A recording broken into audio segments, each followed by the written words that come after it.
দেখেন, এই পার্টে আমরা দেখতে যাচ্ছি অ্যাফিনিটি অ্যানালাইসিস। তো অ্যাফিনিটি অ্যানালাইসিস কি এটা একটু দেখি। আচ্ছা, অ্যাফিনিটি অ্যানালাইসিস হচ্ছে the type of data mining that gives similarity between samples or objects. মানে অ্যাফিনিটি অ্যানালাইসিস হচ্ছে দুইটা অবজেক্টের মধ্যে সিমিলারিটি বের করার একটা ডেটা মাইনিং টেকনিক। ঠিক আছে, তো দুইটা অবজেক্ট কি কি হতে পারে? এক ধরনের অবজেক্ট হতে পারে users on a certain website like Facebook. তো ফেসবুক ইউজারদের মধ্যে অ্যাফিনিটি অ্যানালাইসিস করে so that they can provide valid service or targeted advertising.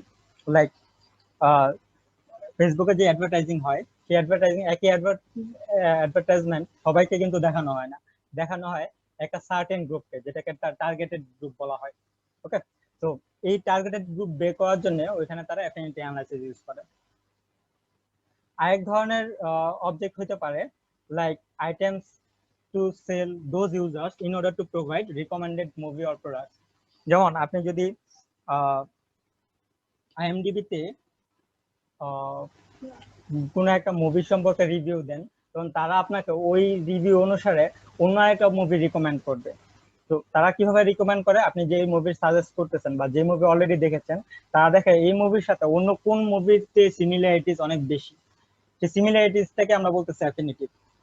তো ওইভাবে তারা সেই রিকমেন্ডেশনটা দেয়। লাইক সিমিলারলি, যেমন যদি আপনি অ্যামাজনে বা এরকম কোনো অনলাইন প্ল্যাটফর্মে কোনো একটা প্রোডাক্ট যদি কিনে নিয়ে আসেন, তাহলে দেখবেন যে ওই প্রোডাক্টের কারেসপন্ডিং সিমিলার আরেকটা প্রোডাক্ট আপনাকে অ্যাডভার্টাইজ করতেছে। ওকে, তো তারাও অ্যাফিনিটি অ্যানালাইসিস থেকে ইউজ করে। আরেকটা বিশেষ ফিল্ড হচ্ছে যেখানে অ্যাফিনিটি অ্যানালাইসিস ইউজ করা হয়, সেটা হচ্ছে হিউম্যান জিন ইউজ করে ইভ্যালুয়েশন ট্রি জেনারেট করা। হিউম্যান ডিএনএ তে যে জিনগুলো আছে সেই জিনগুলোর মধ্যেও সিমিলারিটিস আমরা অনেক সময় বের করতে চাই, যাতে করে সেই সিমিলারিটিস দিয়ে আমরা ওই সকল জিন বের করি যে জিনগুলো আসলে সেম অ্যানসেস্টর শেয়ার করে। তো এরকম অ্যানসেস্টর গুলো বের করে করে আমরা ইভ্যালুয়েশন ট্রি জেনারেট করি। ওকে, তো ইভ্যালুয়েশন ট্রি জেনারেট করার সময় অ্যাফিনিটি অ্যানালাইসিসটা কাজে লাগতে পারে। তো আমরা আসলে এখানে মেইনলি ফোকাস করব প্রোডাক্ট রিকমেন্ডেশন। ডেফিনেটলি অ্যানালাইসিসটা ইউজ করব প্রোডাক্ট রিকমেন্ডেশনের ক্ষেত্রে। প্রোডাক্ট রিকমেন্ডেশন ইজ লাইক, ধরেন আপনি কোনো একটা সুপার শপে একটা প্রোডাক্ট কিনলেন, তাহলে আপনাকে নেক্সট কোন প্রোডাক্টটা রিকমেন্ড করবে সেটা খুঁজে বের করতে হবে। ওকে, তো সেটা যদি খুঁজে বের করতে হয়, তাহলে এটা কিভাবে খুঁজে বের করবে? দুইটা আইডিয়া। একটা হচ্ছে যে যে আইটেমগুলা প্রিভিয়াসলি একসাথে পারচেস করা হয়েছে, মোটামুটি ধরে নেওয়া যায় সেই আইটেমগুলো ফিউচারও একসাথে পারচেস করা হবে। ওকে, যেমন আপনি যদি কোনো একটা সময় প্রিভিয়াসলি ব্রেড এন্ড মিল্ক একসাথে পারচেস করেন, তাহলে ফিউচারে যদি আপনি কখনো ব্রেড পারচেস করেন, মোটামুটি ধরে নেওয়া যাবে যে আপনি সাথে মিল্কও পারচেস করবেন। আচ্ছা, এখন তাহলে রিকমেন্ডটা করবো কি করে? কারণ আপনি কোনো একটা সময় ব্রেড পারচেস করলেন, তাহলে আমি প্রিভিয়াসে দেখবো আপনি হিস্ট্রিতে আপনার এরকম কোনো পারচেস আছে কিনা যেখানে আপনি ব্রেডের সাথে অন্য একটা প্রোডাক্ট সাপোজ মিল্ক পারচেস করেছেন। যদি আপনি মিল্ক পারচেস করেন, তাহলে আমি আপনাকে মিল্ক রিকমেন্ড করবো, অথবা যদি অন্য কোনো প্রোডাক্ট হয় তাহলে সেটাকে রিকমেন্ড করবো। ঠিক আছে, তো এই দুইটা আইডিয়ার উপর ভিত্তি করে আমরা প্রোডাক্ট রিকমেন্ডেশনটা বা প্রোডাক্ট রিকমেন্ডেশন সিস্টেমটা তৈরি করব। আচ্ছা, এখন দেখেন এখানে আমরা যে জিনিসটা করব, আমাদের কোডিংটা সিম্পলিফাই করার জন্য এরকম একটা রুল ইউজ করবো যেখানে আসলে অনলি দুইটা প্রোডাক্ট থাকবে। লাইক আপনি যদি ব্রেড পারচেস করেন, তাহলে এর সাথে আমি আরেকটা প্রোডাক্ট শুধুমাত্র রিকমেন্ড করবো। ওকে, কিন্তু এরকম কেসও হতে পারে যে একটা প্রোডাক্টের সাথে আরো মাল্টিপল প্রোডাক্ট রিলেটেড, তো সেইগুলোকেও আমি চাইলে রিকমেন্ড করতে পারি। কিন্তু এটা আসলে আমি এখন দেখাবো না, এটা আপনাদের অ্যাসাইনমেন্ট হিসেবে থাকবে। আপনাদেরকে অ্যাসাইনমেন্টে যেটা করতে হবে, যে একটা প্রোডাক্ট যদি পারচেস করে, তাহলে এর সাথে আনুষঙ্গিক কোন কোন প্রোডাক্ট গুলাকে রিকমেন্ড করা যায় সেগুলোকে খুঁজে বের করতে হবে। এখানে আমি শুধুমাত্র একটা প্রোডাক্ট পারচেস করলে এর সাথে আরো একটা প্রোডাক্ট রিকমেন্ড করব, মানে দুইটা প্রোডাক্ট নিয়ে ডিল করবো এখানে। আচ্ছা, এখন ডিলিং এর সময় আমরা একটা রুল ইউজ করব। রুলটা হচ্ছে এরকম: if a person buys product X, then they are likely to purchase product Y. এটা হচ্ছে আমাদের রুল। দেখেন, রুলটা আমি আরেকবার বলি। if a person buys a product X, যদি কোনো একটা প্রোডাক্ট X কিনে, তাহলে they are likely to purchase product Y. Mathematically যদি দেখাই তাহলে এটাকে এইভাবে দেখাবো। এইটাকে আমি বলতেছি একটা রোল। ওকে, যে রোলের এই এক্স হচ্ছে আমার প্রিমিস, এটা আমি অলরেডি কিনেছি। ওয়াইটা হচ্ছে আমার কনক্লুশন, যেটা আমি রিকমেন্ড করতে চাচ্ছি। তাহলে এক্স এবং ওয়াই নিয়ে আমি চাইলে একটা পেয়ার করতে পারি। এই পেয়ারটা হচ্ছে আমার একটা রোল পেয়ার, যেটা নিয়ে ফার্স্টটা হচ্ছে premise, second one is conclusion. Already x আমি পারচেস করেছি, ওয়াই কে আমি রিকমেন্ড করতে চাচ্ছি। ঠিক আছে, এখন হিস্ট্রিতে যদি আমরা দেখি যে এক্স এবং ওয়াই এই দুইটা প্রোডাক্ট একসাথে পারচেস করা হয়েছে, যদি এরকম একটা পারচেস থাকে তাহলে সেটাকে আমরা বলবো একটা ভ্যালিড রোল। যদি এক্স পারচেস করা হয়েছে, ওয়াই ও পারচেস করা হয়েছে, দ্যাট মিন্স এক্স এর ভ্যালু ট্রু, এক্স এর ভ্যালু ট্রু এবং ওয়াই এর ভ্যালু ট্রু, তাহলে এটাকে বলা হবে একটা ভ্যালিড রোল। যদি এরকম হয় এক্স এর ভ্যালু ট্রু বাট ওয়াই এর ভ্যালু হচ্ছে 0, ফলস, তাহলে এটাকে বলা হবে ইনভ্যালিড রোল। ওকে, তাহলে রোল গুলা দুই ধরনের হতে পারে, ভ্যালিড রোল আর ইনভ্যালিড রোল। যদি দুইটার ভ্যালু 1 হয় তাহলে এটাকে বলবো আমি ভ্যালিড রোল। যদি ফার্স্টের ভ্যালুটা 1, সেকেন্ড ভ্যালু 0 হয় তাহলে এটাকে বলবো ইনভ্যালিড রোল। আর যদি এরকম হয় ফার্স্টের ভ্যালুটাই 0, মানে এক্সই পারচেজ করা হয়নি, তাহলে এই রুলটাকে আসলে আমরা কনসিডার করবো না, এটা কোনো রুলই হবে না। ঠিক আছে, পরে দেখি। ওকে, তো এখানে আমরা একটা ডেটা সেট ইউজ করব। ডেটা সেটটা হবে একটা 2D অ্যারে। 2D অ্যারের প্রত্যেকটা রো হবে এক একটা পারচেজ হিস্ট্রি, আর প্রত্যেকটা কলাম হবে এক একটা প্রোডাক্ট। আমি যদি আপনাদেরকে ডেটা সেটটা দেখাই, এটা হচ্ছে আমাদের ডেটা সেট। এই ডেটা সেটে টোটাল 100টা রো আছে এবং 5টা কলাম আছে। তো 100টা পারচেজ হিস্ট্রি এখানে আছে, আর 5টা কলাম মিন করে যেখানে আসলে 5টা প্রোডাক্টের পারচেজ হিস্ট্রি আছে। প্রত্যেকটা ফিল্ডে দেখেন ভ্যালু হইতে পারে 0 আর 1। 0 মিনস ওই ট্রানজেকশনে এই প্রোডাক্টটা পারচেজ করা হয় নাই। 1 মিনস ওই সার্টেন পারচেজে এই প্রোডাক্টটা মানে পারচেজ করা হয়েছিল। ওকে, তাহলে 0 মিন করবে এটা পারচেজ করা হয় নাই, 1 মিন করা হবে, 1 মিন করবে এটা পারচেজ করা হয়েছিল। আচ্ছা, এখানে দেখেন তাহলে প্রত্যেকটা প্রোডাক্টের কারেসপন্ডিং ভ্যালু হতে পারে 0 এবং 1, এবং যদি পারচেজ করে থাকে তাহলে 0, সরি পারচেজ করে থাকলে 1, পারচেজ না করলে 0। এটাকে বলে আসলে ওয়ান হট এনকোডিং।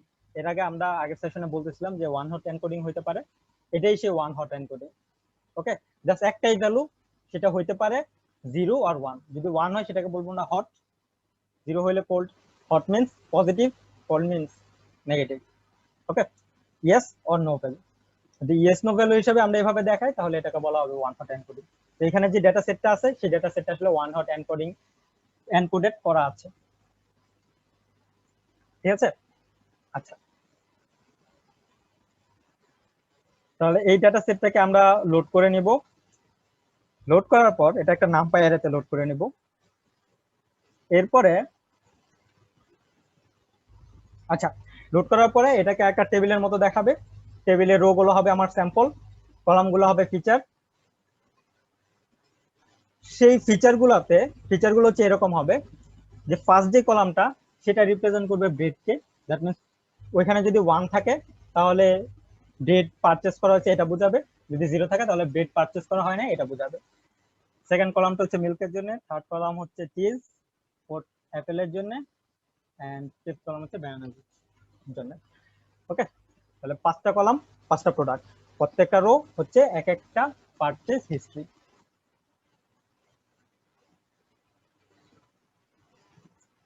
এখন আমরা যেটা করতে চাই সেটা হচ্ছে যে এই পারচেস হিস্ট্রি থেকে আমরা রোল গুলা বের করলাম। এখন রিকমেন্ড আমরা কিভাবে করব? তো আমরা যদি রোল গুলা বের করি এইভাবে, এরকম ইফ এক্স দেন ওয়াই, এটা হচ্ছে আমাদের একটা রোল। যদি এক্স প্রোডাক্টটা পারচেস করে তাহলে ওয়াইটাকে আমরা রিকমেন্ড করব। ওকে, এখন হিস্ট্রিতে আমরা যদি দেখি যে ইফ এক্স দেন ওয়াই, এরকম একটা রুলের অনেকগুলো হিস্ট্রি আছে যেখানে এক্স হচ্ছে 1, ওয়াই ও হচ্ছে 1, তাহলে এটাকে আমরা বলবো একটা ভ্যালিড রুল। তো যতগুলো ভ্যালিড রুল আছে এই ভ্যালিড রুল গুলোকে বলা হবে আমার এই রিকমেন্ডেশনের জন্য সাপোর্ট। যতগুলো ভ্যালিড রুল আছে সেগুলোকে বলা হবে এই রিকমেন্ডেশনের জন্য সাপোর্ট। ওকে, আচ্ছা, এখন শুধুমাত্র সাপোর্ট দিয়েই কি আমরা বলতে পারবো যে যদি কোনো একটা কাস্টমার এক্স পারচেস করে তাহলে ওয়াইও পারচেস করবে? শুধুমাত্র সাপোর্ট দিয়ে সেটা বলতে পারবো না, আমাদেরকে কনফিডেন্টও হতে হবে যে এটাকে আসলে সে পারচেস করতে চায় কিনা। তো আমি কনফিডেন্ট কখন হব? সো কনফিডেন্সটা হচ্ছে এরকম যে আমার যতগুলো ভ্যালিড রুল আছে, ভ্যালিড রুলের সাথে সাথে ইনভ্যালিড রুলও আছে, তাই না? তো ভ্যালিড রুল ইনভ্যালিড রুল দুইটা মিলে আসলে এক্স এর পারচেস সংখ্যা। তো এক্স এর পারচেস সংখ্যার সাপেক্ষে কতগুলা সাপোর্ট আছে সেটাকে বলা হয় কনফিডেন্স। যতগুলা ভ্যালিড রুল আছে সেগুলোকে যদি টোটাল পারচেস দিয়ে ভাগ করে দিই তাহলে পাওয়া যাবে কনফিডেন্স। ওকে, তো কনফিডেন্স যদি বেশি হয় তাহলে আমি বলতে পারবো যে এখানে ওয়াই পারচেস করার প্রবাবিলিটি অনেক হায়ার, সেক্ষেত্রে আমি ওয়াইটাকে রিকমেন্ড করব। আর যদি কনফিডেন্স কম হয় সেক্ষেত্রে হয়তো আমি ওয়াইটাকে রিকমেন্ড করবো না, ওয়াইয়ের বদলে অন্য কিছু রিকমেন্ড করবো। ওকে, তো যার কনফিডেন্স যত বেশি হবে সেটাকে আমি তত আগে রিকমেন্ড করব। তাহলে আমি দুটা জিনিস বের করবো, একটা হচ্ছে সাপোর্ট, একটা হচ্ছে কনফিডেন্স। তো এই দুটা জিনিস আমি কিভাবে বের করব সেটাই এই কোডটাতে আমরা দেখতে যাচ্ছি। আচ্ছা, আমরা যদি কোডটাতে যাই,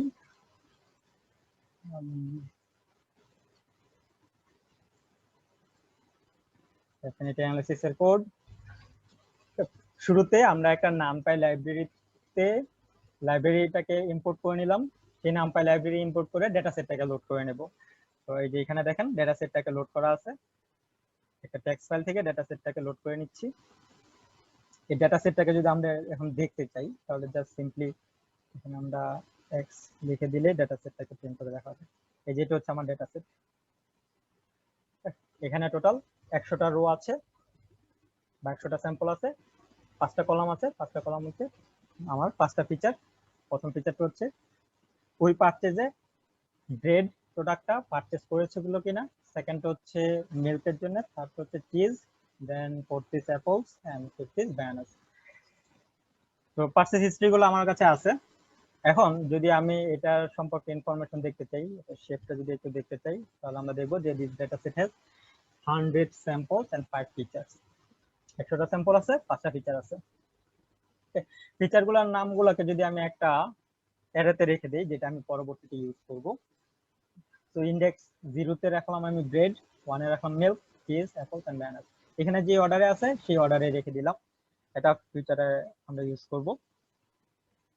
এখন আসি যে আমরা যেই এই সাপোর্ট তারপরে কনফিডেন্সের কথা বলতেছিলাম সেগুলো আমরা কিভাবে বের করব। সাপোর্ট কনফিডেন্স বের করার জন্য আমাদের শুরুতে যেটা বের করতে হবে সেটা হচ্ছে একটা রুল তৈরি করতে হবে, সেই রুলটা ভ্যালিড কিনা, কতগুলো জায়গায় ভ্যালিড কতগুলো জায়গায় ইনভ্যালিড সেগুলো আমরা বের করতে হবে। তো প্রথমে আমরা দেখব যে অ্যাপলের জন্য যদি একজন লোক কোন একটা পারচেসে অ্যাপল কিনে তাহলে সে ব্যানানা কিনবে কিনা, এইটা নিয়ে আমি একটা রুল তৈরি করবো অ্যাপল এবং ব্যানানা নিয়ে। এইটার জন্য সাপোর্ট এবং কনফিডেন্স বের করব। ওকে, তাহলে এক্স হচ্ছে আমার অ্যাপলস, ওয়াই হচ্ছে ব্যানানাস। নাও এক্স যদি আমার অ্যাপলস হয় তাহলে আমার এই এক্স এর মধ্যে আছে হচ্ছে পুরো ডেটা সেটটা। আমি একটা ভেরিয়েবল নিলাম নাম্বার অফ অ্যাপল পারচেজ, যেটা 0 দিয়ে ইনিশিয়েট করা আছে। তারপরে পুরো ডেটা সেটে আমি ট্রাভার্স করব, ডেটা সেটের প্রত্যেকটা স্যাম্পলে যাব, স্যাম্পলে গিয়ে দেখব স্যাম্পলের থার্ড ইন্ডেক্সে অ্যাপল থাকার কথা, এই অ্যাপলে 1 আছে কিনা। যদি এখানে 1 থাকে তাহলে আমি বলবো অ্যাপল পারচেজ করা হয়েছে। অ্যাপল যদি পারচেজ করা হয়ে থাকে তাহলে আমি অ্যাপলের পারচেজ কাউন্টটা 1 বাড়াই দেব। তাহলে এখানে আমি জাস্ট অ্যাপলের পারচেজ কাউন্ট করতেছি। ওকে, তাহলে আমি দেখি পুরো ডেটা সেটে আমার 100টা পারচেজ হিস্ট্রি আছে, এখানে 36টা জায়গায় অ্যাপল পারচেজ করা হয়েছে। তারপরে আমি বের করব যে যে জায়গাগুলোতে অ্যাপল পারচেজ করা হয়েছে ওইরকম জায়গাগুলোতে কতগুলা জায়গায় ব্যানানাও পারচেজ করা হয়েছে। টোটাল 36টা পারচেজে অ্যাপল পারচেজ করা হয়েছে, দেখবো যে 36টার মধ্যে কতটা জায়গায় ব্যানানাও একসাথে পারচেজ করা হয়েছে। সেটা আমি কিভাবে দেখবো, আমি প্রত্যেকটা স্যাম্পলে যাব, স্যাম্পলে যেয়ে দেখবো যে থার্ড ইন্ডেক্সে 1 আছে কিনা, অ্যাপল পারচেজ করা হয়েছে কিনা। যদি অ্যাপল পারচেজ হয়ে থাকে তাহলে দেখবো at the same time fourth ইন্ডেক্সে 1 আছে কিনা। ফোর্থ ইন্ডেক্স মিন্স যেখানে অ্যাপল আছে, অ্যাপল থাকার কথা, এখানে যদি 1 থাকে তার মানে আসলে অ্যাপল এবং ব্যানানা একসাথে পারচেজ করা হয়েছে। তাহলে আমি এটাকে বলবো একটা ভ্যালিড রুল। তাহলে ভ্যালিড রুলটাকে আমি 1 বাড়াই দিব। শুরুতে আমি একটা ভ্যালিড রুল ভেরিয়েবল ক্রিয়েট করেছি যার ভ্যালু ছিল 0, সেই ভ্যালুটাকে আমি 1 বাড়াই দিব। আর যদি না হয়, তার মানে আসলে অ্যাপল পারচেজ করা হয়েছিল কিন্তু ব্যানানা পারচেজ করা হয় নাই, এটা একটা ইনভ্যালিড রুল। ইনভ্যালিড রুলকে 1 বাড়াই দিব। এখানে একটা ইনভ্যালিড রুল ভেরিয়েবল নিয়েছিলাম যেটার ভ্যালু ছিল 0। ওকে, তো পুরো কাজটা হয়ে যাওয়ার পরে আমি একদম লুপটা শেষ হওয়ার পরে পাবো কতগুলো ভ্যালিড রুল আছে আর কতগুলো ইনভ্যালিড রুল আছে। এটা যদি আমরা একটু প্রিন্ট করে দেখি তাহলে দেখবো যে 21টা কেস আছে যেখানে রুলটা ভ্যালিড ছিল, অ্যাপল ব্যানানা একসাথে পারচেজ করা হয়েছে। 15টা কেস ছিল যেখানে ইনভ্যালিড রুল, অথবা বলতে পারি অ্যাপল পারচেজ করা হয়েছে কিন্তু ব্যানানা পারচেজ করা হয়নি। তো ভ্যালিড রুল এবং ইনভ্যালিড রুল যদি আপনি যোগ করে দেন 21 এবং 15, দেখবেন যে এটা 36 পাবেন টোটাল রুল অর টোটাল কতগুলো অ্যাপল পারচেজ করা হয়েছে। ঠিক আছে, ওকে। সো আমরা বলতেছিলাম যতগুলো ভ্যালিড রুল আছে সেগুলাই হচ্ছে আমাদের রিকমেন্ডেশনের জন্য সাপোর্ট। তাহলে সাপোর্ট হবে total number of valid rules, আর কনফিডেন্স হবে সাপোর্টটাকে যদি আমি টোটাল পারচেজ নাম্বার দিয়ে ভাগ করে দেই তাহলেই যেটা পাবো সেটাই হবে কনফিডেন্স। তো কনফিডেন্সকে দেখেন বের করতেছি rule valid divided by number of apple purchase. তো এটা যদি করি কনফিডেন্সও পেয়ে যাবো। যদি দুইটাই প্রিন্ট করে দেখি তাহলে দেখবো যে এইখানে আমাদের সাপোর্ট ছিল 21 আর কনফিডেন্স হচ্ছে 0.583। অথবা এটাকে যদি আমি পার্সেন্টেজে দেখাই কনফিডেন্সটাকে তাহলে আমি বলতে পারবো যে এটার পার্সেন্টেজ হচ্ছে 58.3।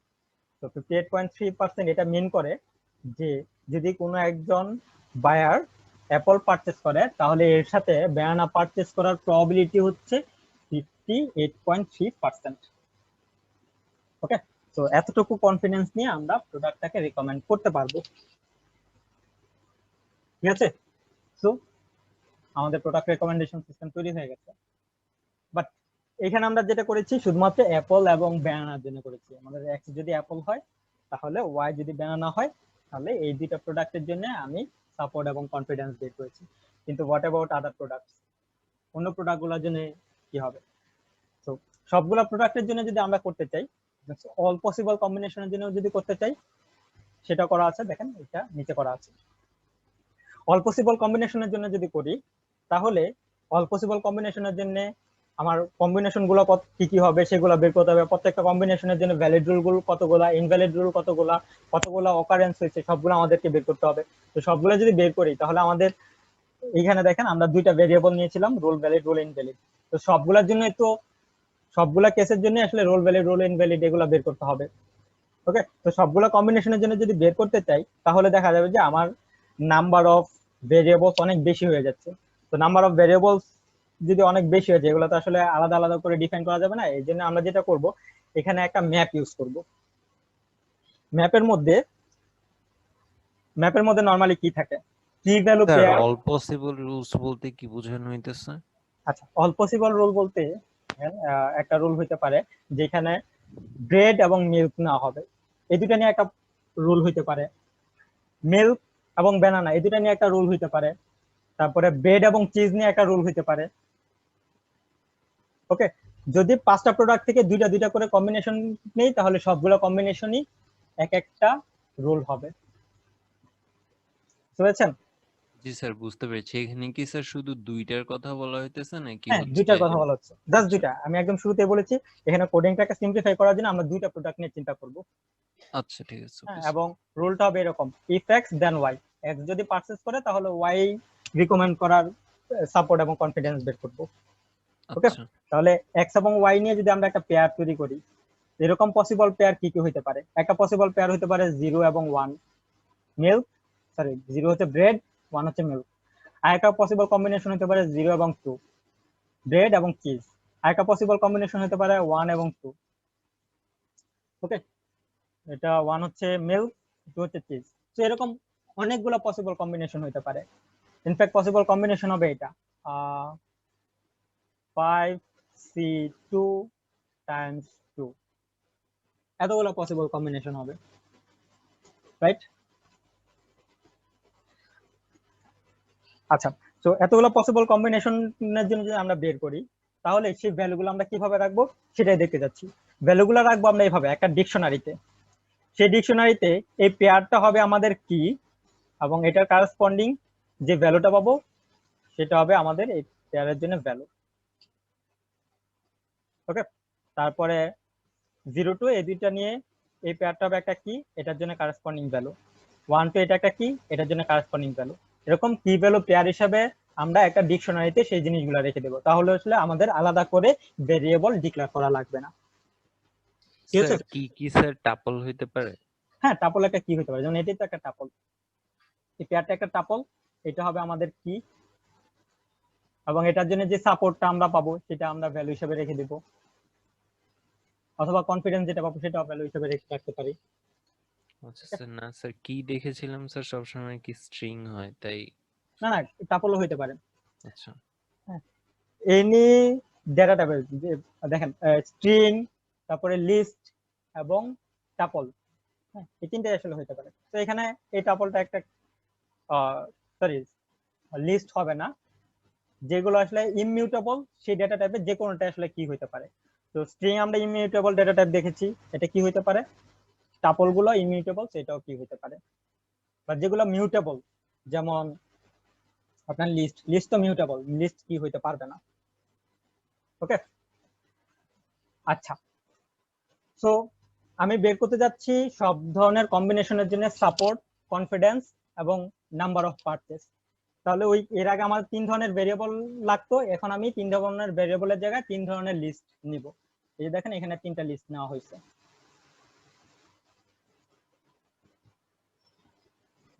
একটা হচ্ছে ভ্যালিড রুলের জন্য, একটা ইনভ্যালিড রুলের জন্য, একটা হচ্ছে নাম্বার অফ অকারেন্সেস এর জন্য। এখন কম্পিটিশনটা আমরা কিভাবে করব, আমরা আমাদের যে ডেটা সেট আছে এই ডেটা সেটের প্রত্যেকটা স্যাম্পলে যাব, for each sample in data set x থেকে আমরা প্রিমিস গুলো বের করে নিব। প্রিমিস হচ্ছে যে এক্স যেটা ছিল, আমার রুল হচ্ছে ইফ এক্স দেন ওয়াই। ওকে, তাহলে প্রত্যেকটা স্যাম্পলের মধ্যে আমার 5টা এলিমেন্ট আছে, রাইট? যেমন যদি আমরা যে এখানে দেখি, যে দেখেন প্রত্যেকটা স্যাম্পলে 5টা এলিমেন্ট আছে, এই 5টা এলিমেন্টের যে কোনো একটা এলিমেন্টকে আমি প্রিমিস হিসেবে নিতে পারি বা এক্স হিসেবে নিতে পারি। ওকে, তো এই একটা এলিমেন্ট এক্স হিসেবে নিয়ে বাকি 4টা থেকে যে কোনো একটা ওয়াই হিসেবে নিব। ওকে, তো এভাবে যদি আমি সবগুলোকে ট্রাভার্স করি তাহলে আমার একটা লুপ লাগবে, এই জন্য আমি এই যে এখানে একটা লুপ ইউজ করতেছি। প্রথমে প্রত্যেকটা স্যাম্পলে যাচ্ছি, সরি কোথায় ছিল, যেখানে প্রথমে প্রত্যেকটা স্যাম্পলে যাচ্ছি, ওই স্যাম্পলের যে কোনো একটা এলিমেন্টকে প্রিমিস হিসেবে নিচ্ছি। ওকে, তো প্রিমিস হিসেবে নিয়ে তারপরে দেখবো এখানে ফিচারের ভ্যালুটা আসলে কত। ফিচারের ভ্যালুটা যদি 0 হয় তাহলে তো সেটা আসলে কোনো রুলই না, তাহলে আমি পুরো লুপটাকে কন্টিনিউ করতেছি, আমি আর ফার্দার যাচ্ছি না। আর যদি এটা 0 না হয়ে 1 হয় তাহলে আমি যেটা করতেছি যে আমি এখানে নাম্বার অফ অকারেন্স 1 বাড়ায় দিচ্ছি, তার মানে এটাকে আমি একটা রুল হিসেবে কাউন্ট করতেছি, আমি নতুন একটা রুল আর কি কাউন্ট করলাম। ওকে, এখন রুল হিসেবে কাউন্ট করার পরে আমি দেখবো এটা ভ্যালিড রুল নাকি ইনভ্যালিড রুল। ওকে, তাহলে আমি এক্স নিলাম, এক্স নেওয়ার পরে আমাকে ওয়াই সিলেক্ট করতে হবে। তো এখানে দেখেন ওয়াইটা সিলেক্ট করবো আমি কোত্থেকে, আমার এখানে টোটাল 5টা এলিমেন্ট ছিল, একটা এলিমেন্টকে আমি এক্স হিসেবে নিলাম, বাকি 4টা থেকে যে কোনো একটা ওয়াই হিসেবে নিতে পারি। তাহলে আরেকটা লুপ ইউজ করে বাকি 4টা থেকে যে কোনো একটা ওয়াই হিসেবে নিলাম। অ্যাকচুয়ালি এখানে বাকি 5টা থেকে যে কোনো একটা ওয়াই হিসেবে নিলাম, যদি এক্স এবং ওয়াই সেম হয়ে যায় তাহলে এটা তো আসলে কোনো সেন্স মেক করে না, এই জন্য আমি কন্টিনিউ করলাম। আর যদি দুটো সমান না হয়, কারণ এক্স এবং ওয়াই যদি সমান না হয় তাহলে এটাকে আমি অ্যাকচুয়ালি ট্রু একটা রুল হিসেবে চিন্তা করব, যেহেতু এক্স ও 1 ছিল ওয়াই ও 1 হয়েছে, সো এটা একটা ভ্যালিড রুল হবে। এই জন্য দেখেন এর নিচের লাইনেই এটাকে একটা ভ্যালিড রুল হিসেবে কাউন্ট করা হয়েছে এবং ভ্যালিড রুলের ভ্যালুটা 1 বাড়ায় দেওয়া হয়েছে। আর কনক্লুশনের ভ্যালু যদি 1 না হয় তাহলে এটাকে ইনভ্যালিড রুল বলা হবে, তাহলে ইনভ্যালিড রুলের ভ্যালু 1 বাড়ায় দেওয়া হবে। ওকে, দেখেন এখানে রুলগুলা এই যে এখানে দেখেন একটা পেয়ার তৈরি করা হচ্ছে, এই পেয়ার আর এটা হচ্ছে ভ্যালু। তো পেয়ারটা হবে আমাদের কি, আর এটা হচ্ছে তার করেসপন্ডিং ভ্যালু, ভ্যালুকে 1 বাড়ানো হচ্ছে প্রতিবার। ওকে, সো এই জায়গাটুকুতে প্রত্যেকটা স্যাম্পলে যাওয়া হচ্ছে, স্যাম্পল থেকে একটা এলিমেন্ট নিয়ে সেটাকে এক্স হিসেবে ধরা হচ্ছে, তারপরে ওই স্যাম্পলের বাকি 4টা যে এলিমেন্ট আছে সেই 4টা এলিমেন্টের যে কোনো একটাকে ওয়াই ধরা হচ্ছে, সেই ওয়াইটা নিয়ে এক্স ওয়াই রুল তৈরি করা হচ্ছে। যদি এক্স ওয়াই এর দুইটা ভ্যালুই 1 থাকে তাহলে এটাকে একটা ভ্যালিড রুল বলা হচ্ছে, ভ্যালিড রুলের ভ্যালুটা এক বাড়ায় দেওয়া হচ্ছে। যদি সেকেন্ডটা 1 না হয় তাহলে এটাকে ইনভ্যালিড রুল বলা হচ্ছে, ইনভ্যালিড রুলের ভ্যালুটা 1 বাড়ায় দেওয়া হচ্ছে। তো এই পুরা কোডটা যদি আমরা রান করি, দেখেন প্রথমে এটা রান করতে হবে, দেন এটা যদি রান করে দেই এবং একদম শেষে সেই লিস্টগুলো যদি আমরা প্রিন্ট করি একটা একটা করে প্রিন্ট করি, যেখানে স্যার দেখেন। এখানে ডিফল্ট ডিকশনারি যেটা লিখছেন ওইটা কি স্যার কোনো ফাংশন? হ্যাঁ হ্যাঁ, এটা একটা ফাংশন। এটা হচ্ছে কালেকশনের একটা ফাংশন, যে একটা ডিকশনারি ক্রিয়েট করতেছি। ডিফল্ট ডিকশনারি হচ্ছে এরকম একটা ফাংশন যেটা আসলে একটা এমটি ডিকশনারি ক্রিয়েট করে। আচ্ছা, দেন হচ্ছে ওইটার মধ্যে আমরা ওই যে ফর লুপটা চালাইছি সেখান থেকে যে ভ্যালুটা পাচ্ছি সেটা পাস করে দিচ্ছি। হ্যাঁ হ্যাঁ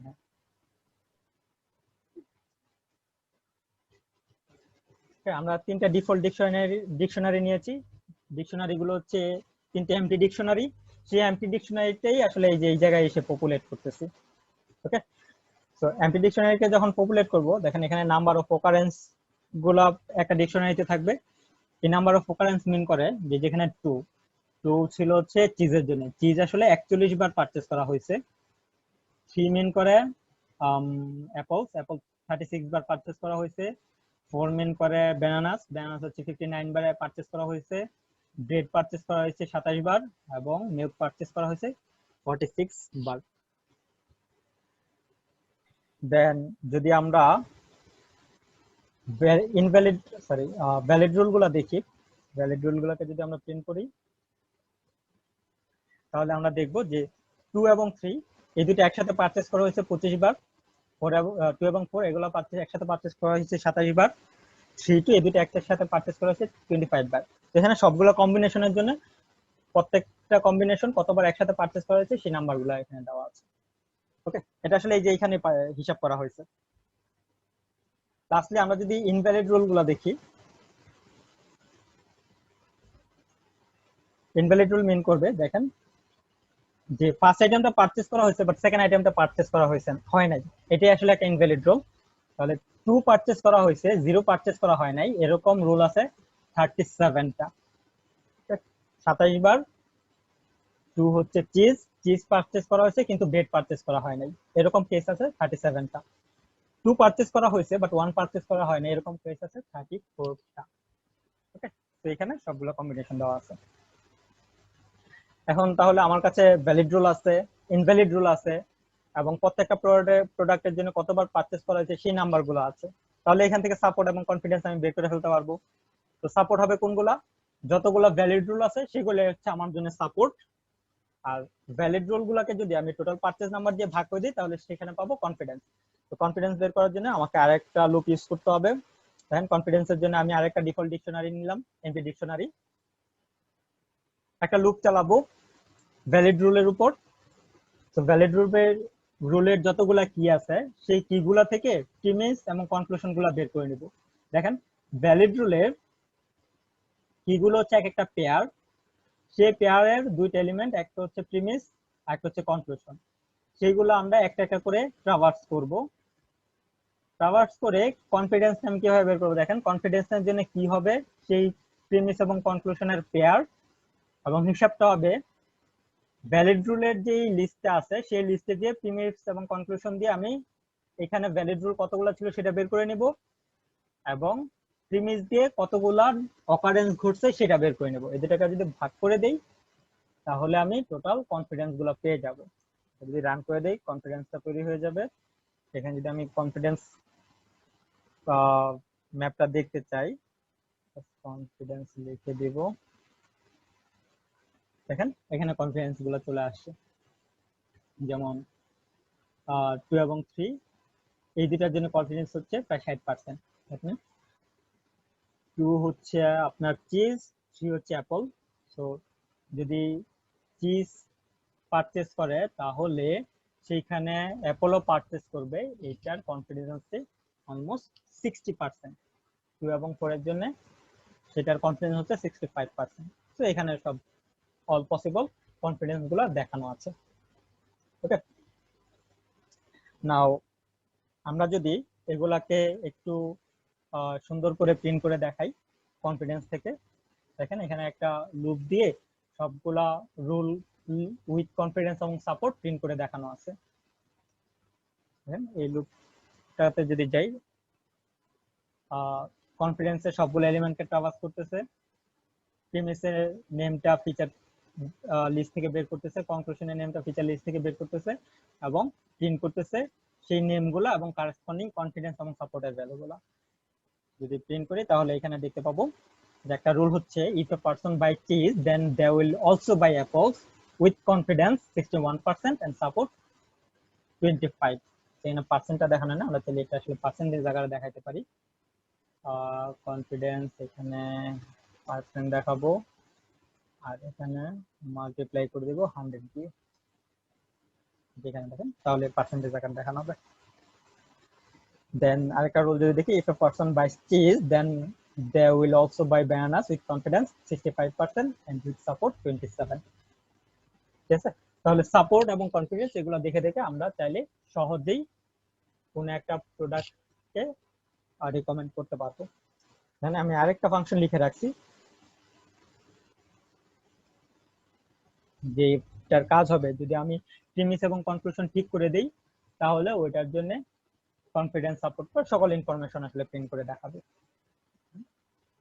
যেমন আমি প্রিমিস সিলেক্ট করে দিলাম 1, কনক্লুশন সিলেক্ট করে দিলাম 3, তাহলে এই দুটো এলিমেন্টকে পাঠাবো আমাদের যে সাপোর্ট লিস্ট আছে, কনফিডেন্স সরি সাপোর্টের জন্য যে ম্যাপটা আছে সেই ম্যাপ, কনফিডেন্সের ম্যাপ এবং ফিচারের ম্যাপ তিনটা যদি পাঠিয়ে দিই তাহলে সেই রুলটাকে সে প্রিন্ট করে দিবে।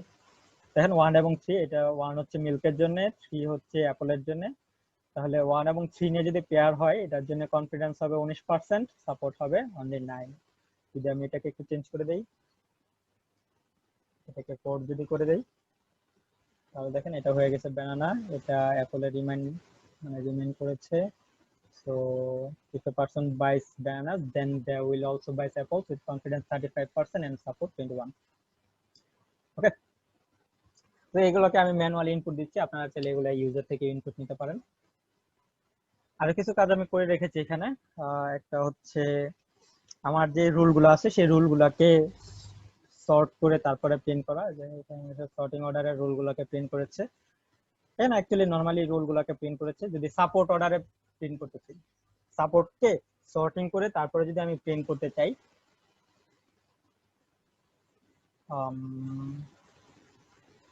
এই জায়গাটাতে সর্ট করা হয়েছে আর এই জায়গাটাতে একটা লুপ দিয়ে সবগুলোকে প্রিন্ট করা হয়েছে।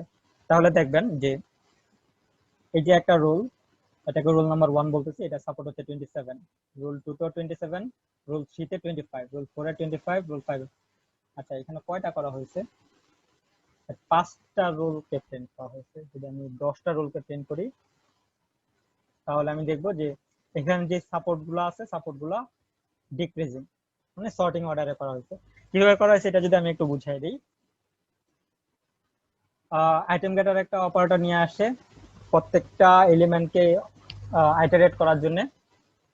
দেন সর্টেড ফাংশনটাকে ইউজ করা হয়েছে। সর্টেড ফাংশনের কাজ হচ্ছে যে কোনো লিস্ট বা ম্যাপকে সর্ট করার জন্য।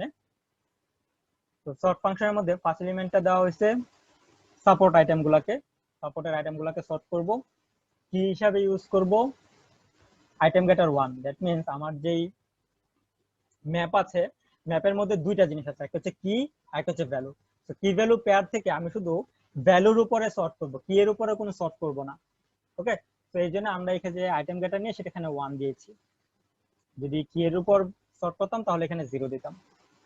আর reverse is equal to true, এটার মানে আসলে মানে ডিক্রিজিং অর্ডারে, মানে বড় থেকে ছোট এই অর্ডারে আমি সর্ট করতে চাই, এই জন্য এখানে ট্রু দেওয়া হয়েছে। আমি যদি ছোট থেকে বড় এই অর্ডারে সর্ট করতাম তাহলে এখানে ফলস দিতাম, রিভার্স ইজ ফলস। আচ্ছা, তাহলে সর্টেড ফাংশন এটাকে ইউজ করে আমরা পুরো ম্যাপটাকে সর্ট করলাম। আর কি হিসেবে ইউজ করেছি এখানে আমাদের সাপোর্টের আইটেমটাকে। তো যদি সর্ট করি তাহলে এরকম একটা জিনিস পাবো।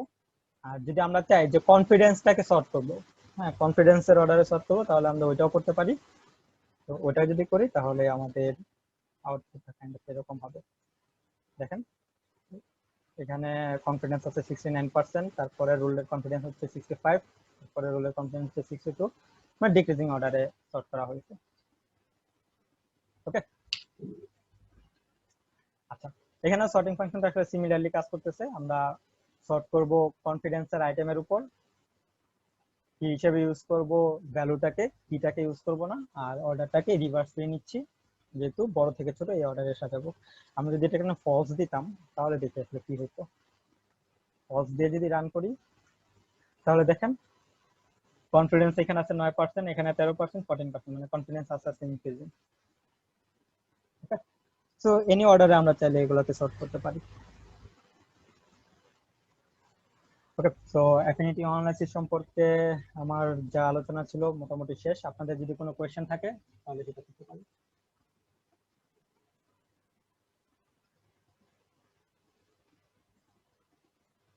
এনিওয়ান?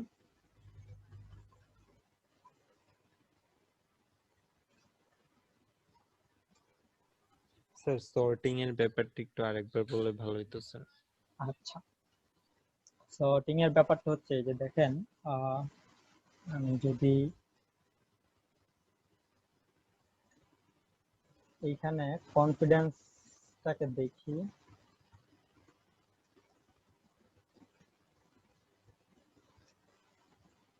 এই যে এখানে দেখেন এটা হচ্ছে কনফিডেন্সের ডিকশনারি। এটা কনফিডেন্স ডিকশনারিতে কি কি আছে, কি ভ্যালু পেয়ার আছে অনেকগুলো।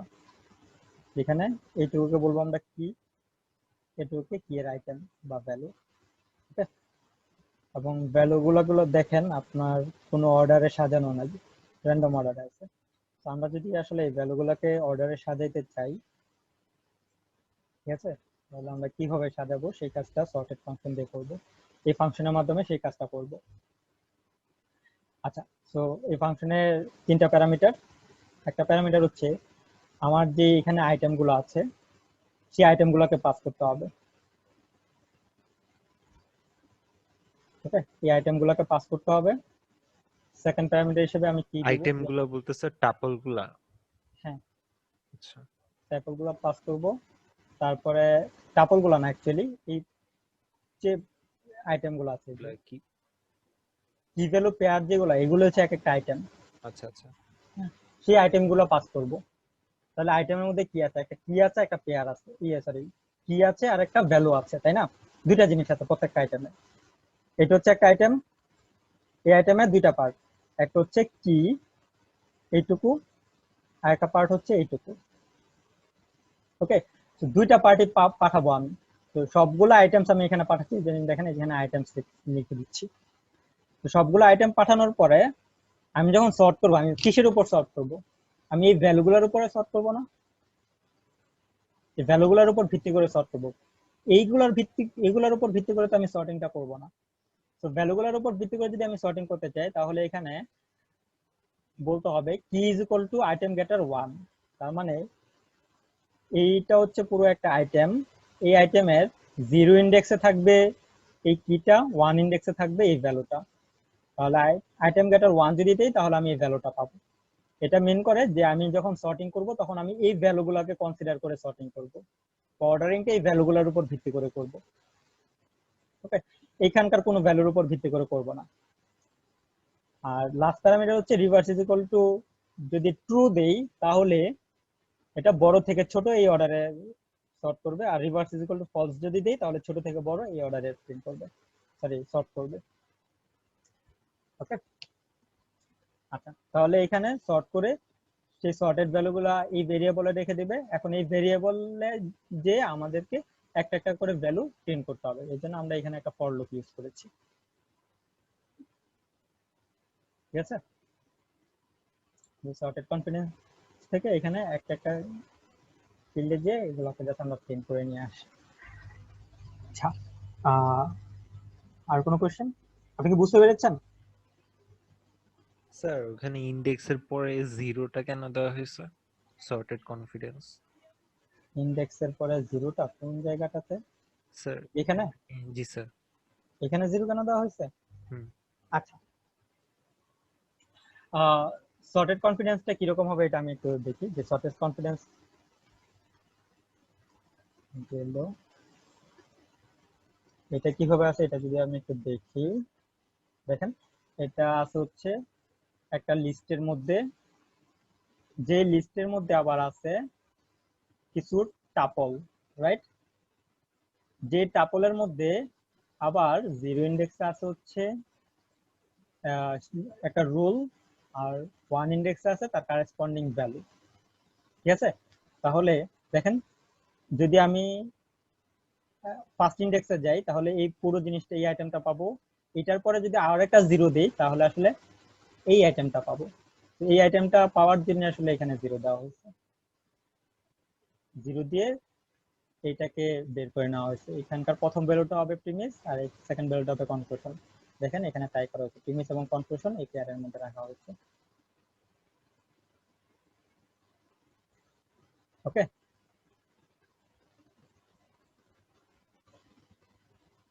জি স্যার, বুঝতে পেরেছি স্যার। আর কারো কোনো কোশ্চেন, কোনো ডাউট?